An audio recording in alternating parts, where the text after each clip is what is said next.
بسم اللہ الرحمن الرحیم۔ قرآن میں ہے بری چیزیں بروں کے لیے ہے اور اچھی چیزیں اچھوں کے لیے ہے۔ خبیثوں کو انبیاء کی عمدہ نصیحت اچھی نہیں لگتی کیونکہ وحی کا اثر ان کے دماغ کے موافق نہیں تھا۔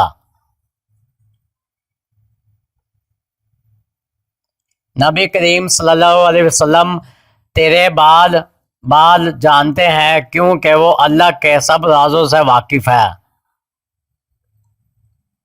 مرشد کامل مل جائے تو اس کی اطاعت و پیروی دل و جان سے کرو اور اس کی ہر نرم و سخت بات کو قبول کرو کہ اس میں تمہاری بھلائی پوشیدہ ہے۔ نیک نامی بھی ایک نہ مننے والا عمل ہے۔ وہ انسان بدبخت ہے جو اپنے پیچھے برے عمل چھوڑ گیا جو مننے والے نہیں ہیں۔ اس شخص کے مننے سے ان کی جان نہیں چھوٹے گی بلکہ اس کے عمل کی وجہ سے اس کے گناہوں میں اور اضافہ ہوتا رہے گا۔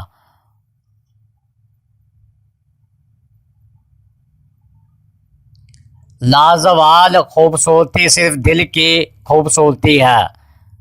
سب سے مخلص نیک بندے وہ ہیں جو دعا میں آہذاری کرتے ہیں۔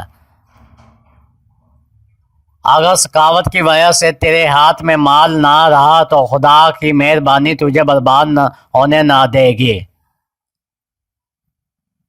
برائی سے بچنے کا سب سے طاقتور طریقہ یہ ہے کہ اچھے دوستوں کے ساتھ بیٹھ جائیں جنہوں نے اپنا رخ خدا کی طرف موڑ لیا ہے۔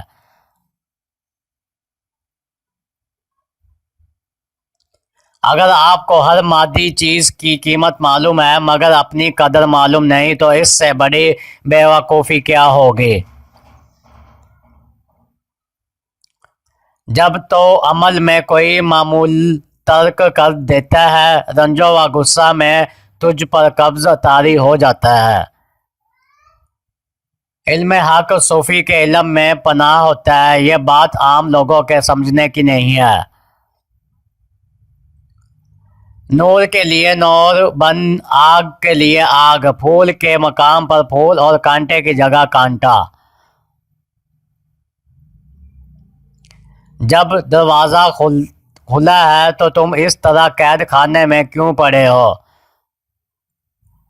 حلال لقمے کے منہ میں آنے سے عبادت کا رجحان پیدا ہوتا ہے۔